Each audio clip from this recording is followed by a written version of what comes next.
India. A big city, like New Delhi. They say if you are a girl, born in a good, self-sustaining service class family here, half your life is more or less sorted. Chances are, you will be loved and cared for by your educated parents, and that they will put you in a good private school. Chances are, you will respect that early investment in your future and fortify it further by going to a good university for higher education. Chances are that you will find yourself a dignified job and stand on your own 2 feet. So I guess that's half your life that might as well have fallen on your lap. It's the other half I'm worried about.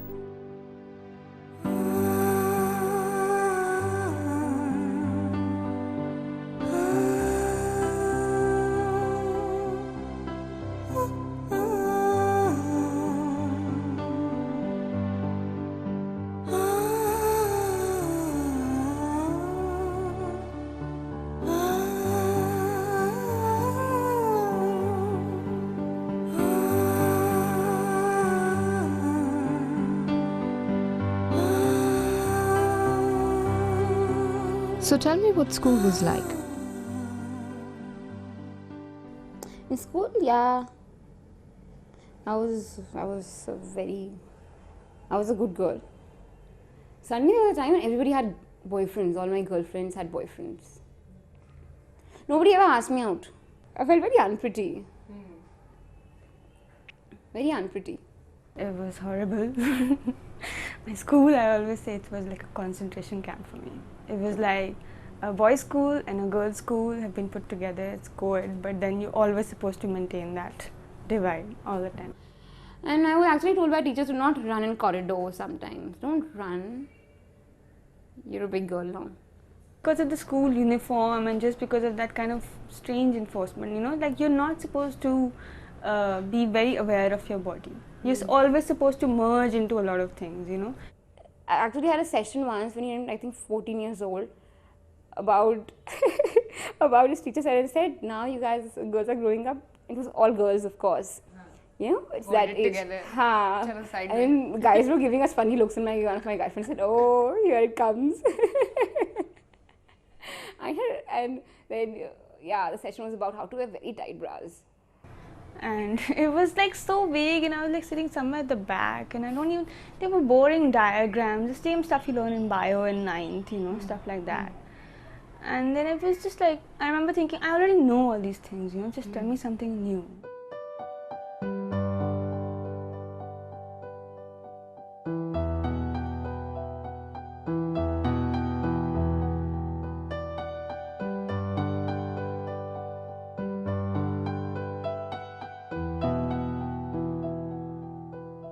No one ever tells me or you, but we all know just how lovely and delightful and pretty we all have to be. Don't we? You must know how to be discreet with your underwear and sanitary towels, so no one ever finds out that you use them. A girl has secrets she must keep. And of course, it's only human to sometimes forget the secrets you have been guarding for years, or to even become completely oblivious of their existence. What then? That which you never had, you won't miss, I'm told. It's this whole thing of how do you carry yourself. In a girl, you expect some certain amount of grace. And I felt in school I was very graceless. I never had the grace of a woman. I think we're always trying to please other people. In fact, I think it's a woman thing. Unfortunately, I don't see a lot of that happening with the male colleagues that I have. I find it's more the women who are really trying to like please, you know, whether it's their boss or their parents at home. You know, you're constantly trying to juggle things around and making sure that everything is happy. Like my mom, she's a doctor, and she wants to keep, they just want everything to be absolutely perfect. Like whether it's work has to be absolutely bang on. Okay, and then home has to be absolutely perfect. Yeah, when she comes back home, she wants a nice clean house, beautiful, like palatial. Her kids should be absolutely supremely well turned out. Everything should be perfect. So, but like my dad is pretty like bindas about the whole thing. My brother's also pretty bindas about the whole thing, but I have to be like phenomenal at my job. I have to like spend enough time at home with my family, with my grandmother, enough time with my cousins, enough time with everyone. And I'm constantly guilty about not being able to do that. Even though I'm doing it so much, I'm doing probably 10 times as much as anyone else is. But that feeling of guilt is always there. The inner you has to be graceful. You might be tomboy, you might be very good volleyball player, but the inner you has to be graceful. And I felt I was very,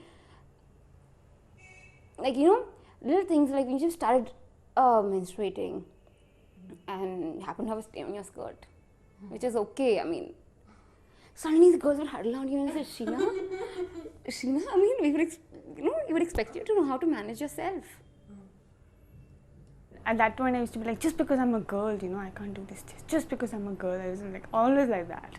And then you just start hating people who have the freedom that you want. So like this whole anti-boys thing and this very, I don't want to be this sweet, coy, submissive woman thing, And I always wanted to block it out. So that, when I started learning dance, I started enjoying. Now I just feel like I don't care about who is watching me. I just want to enjoy this feeling so much,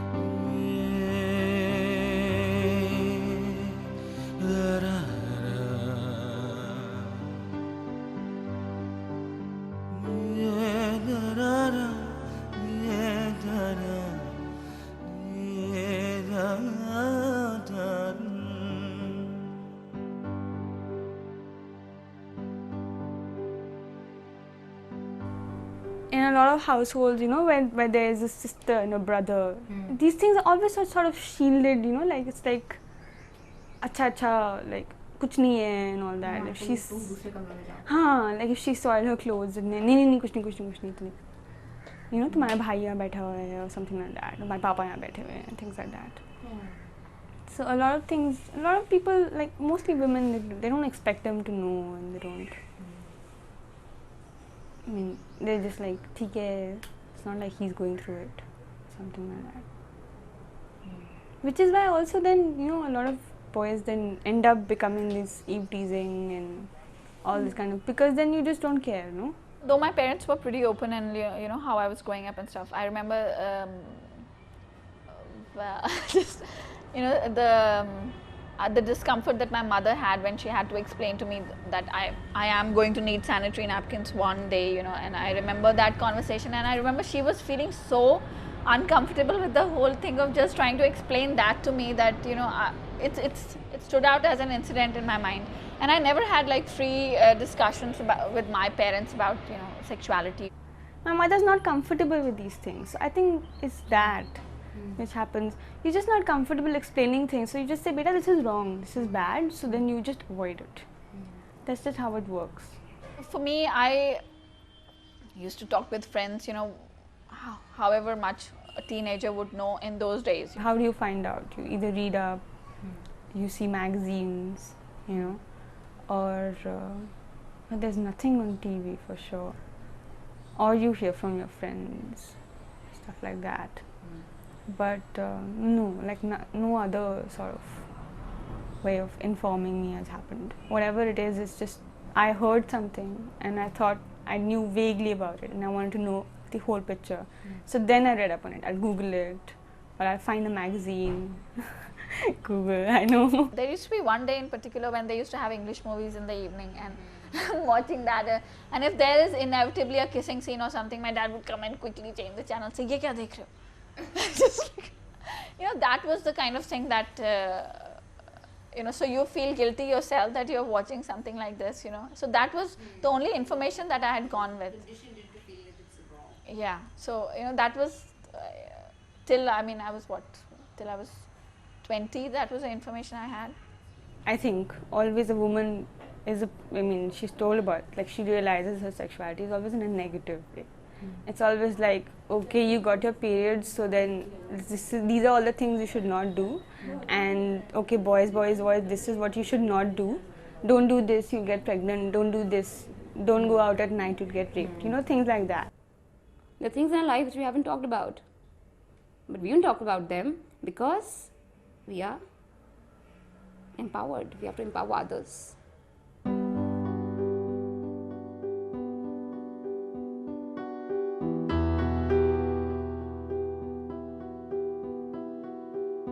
It's the little things, the small acts of violence that mark our everyday lives that we forget in our grand attempts to save the world.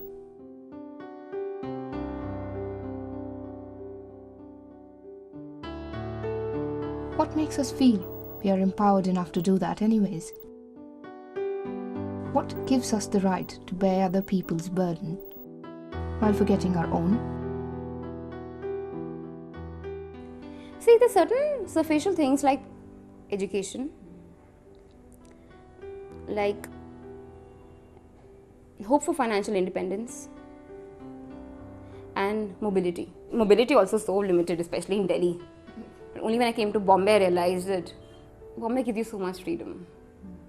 Only then, in fact, you realize how violated you feel in Delhi. It's such an aggressive city. You travel in a blue line, it's so aggressive. People's stares are so aggressive.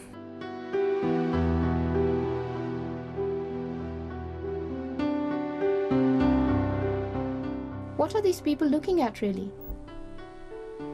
What are they thinking? Doesn't matter really, because that look has done its bit of making us think. Think again and again. Here in offices, I did find that, like people thinking and judging you in the sense that, not in the marriage sense, but if are you or are you not in a relationship, like do you have a man in your life, that seems to be like, and I think, why is that even a question that you're asking me?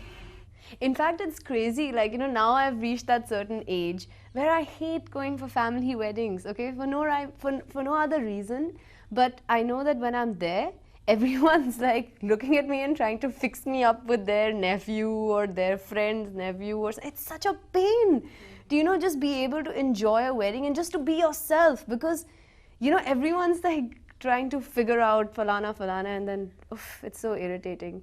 So now I've just started telling them, yeah, so they ask me, so what do you do? And I say, oh, I'm a professional dancer. And by the way, have you seen my tattoo?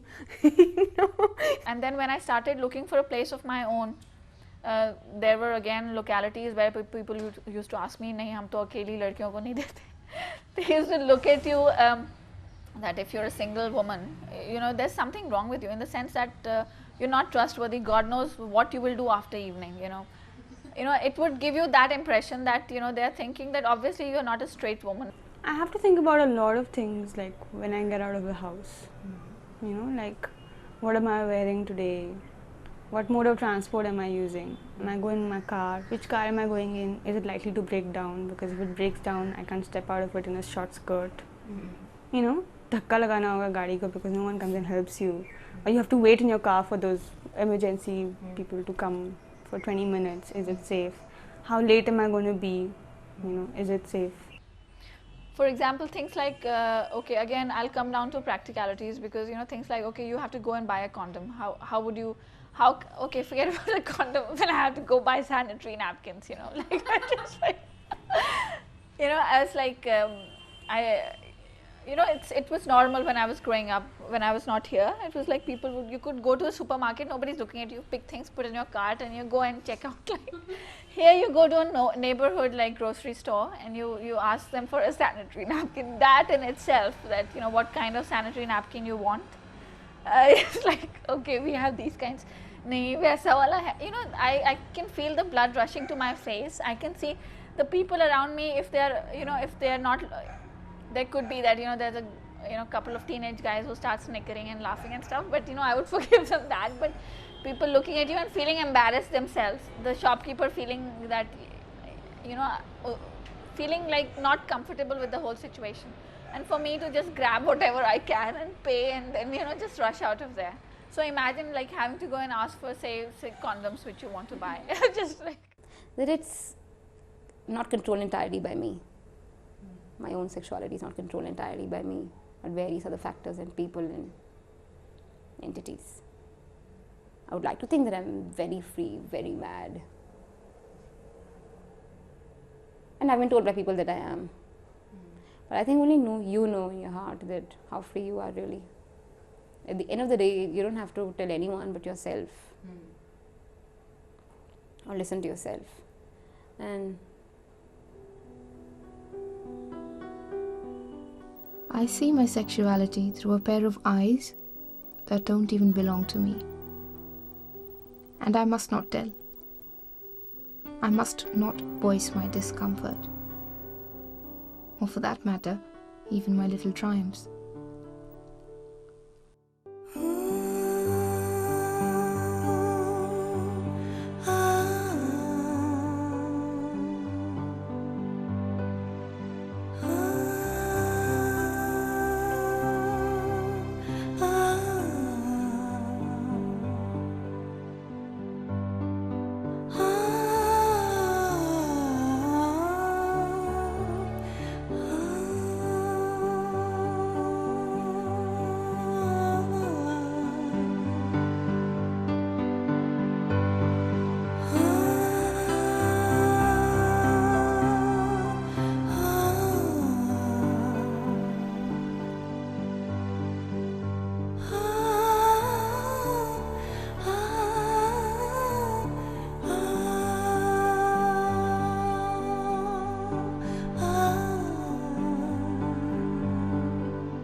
We are all free to make choices. Whether we make them or not is your prerogative.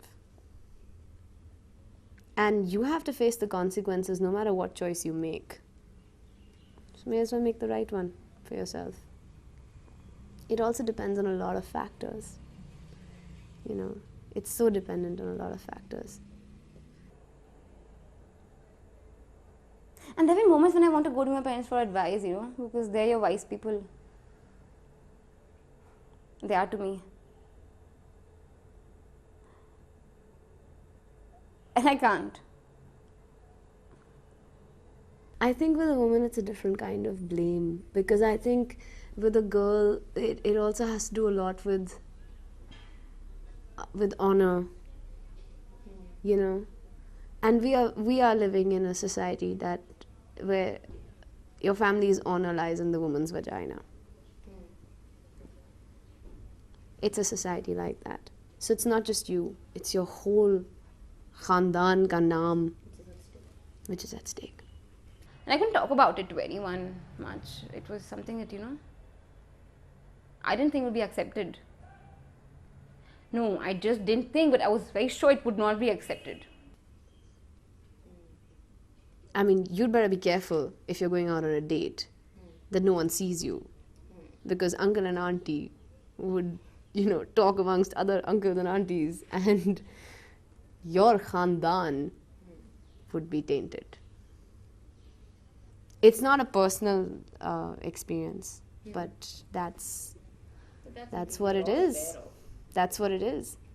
At the same time, this acceptance by me that it's not acceptable. I've accepted it.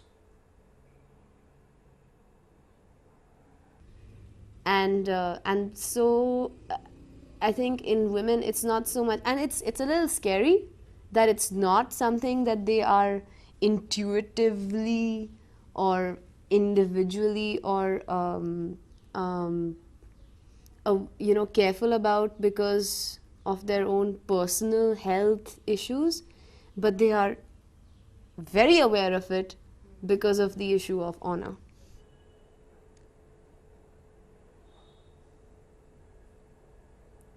And I've read things about, virginity being this big thing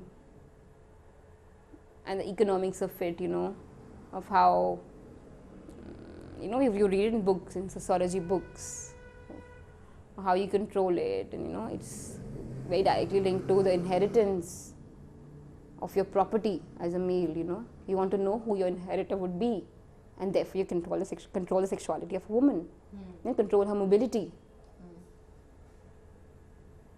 Otherwise you would know कि तुमने इतना कमाया, इतना घर बड़ा है तुम्हारा, बाप दादा का, ancestors का, who is it going to? You should know, no? And the only one who knows really is the woman, and therefore you control her. That's how you read. But of course it doesn't apply to you because you're reading it. You're free. You're mobile.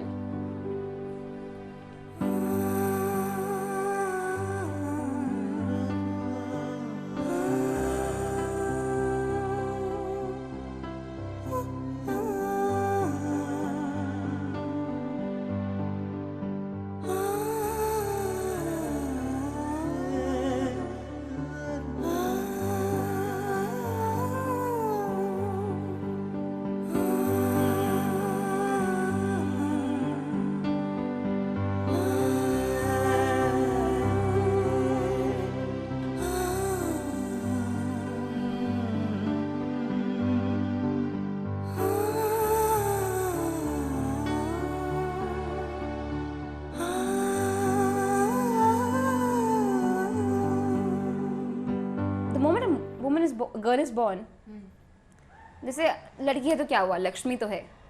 Negotiation begins there. You're justifying her birth by saying she's Lakshmi. Then she's good in studies. लड़की है तो क्या हुआ, इतना अच्छा पढ़ती है, देखो, she's such a good girl. So she's good girl by being a good student, which are not entirely the same thing. They're not the same things. Then she becomes good at housework, and she becomes a good girl. A guy can be Rajaputtar, He can go on motorbike and in his car with loud music. He's still Rajaputtar. A girl does that, she's not Rani Putri. Whatever. There's not even a term like this, see? Yeah. So, constantly she's negotiating. If a guy gets a girl home, I know in my parents' circle, quite proudly they say, oh, my son has his girlfriend, They can't say about the daughter like that, or my daughter has a boyfriend, It's yeah.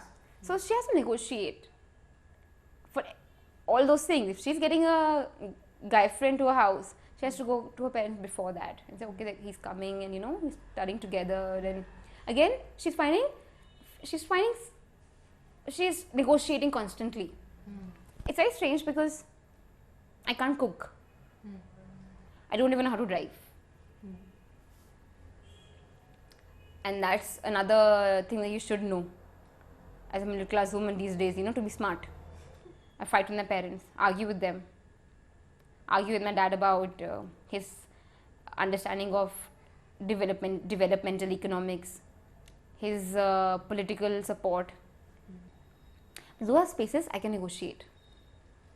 You see?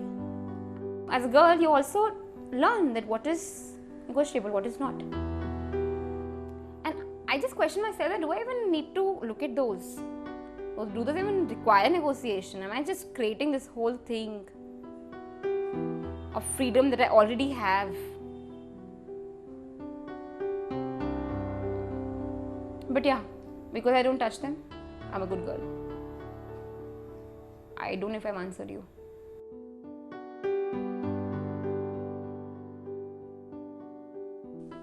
Maybe it is a thing we invented.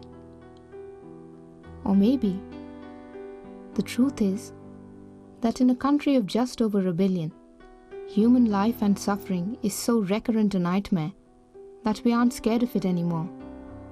So, we prioritize, make a mental list, organize everyone's suffering into neat folders, and put our own, perhaps not so scary ghosts, away in the closet to brood just a little while longer.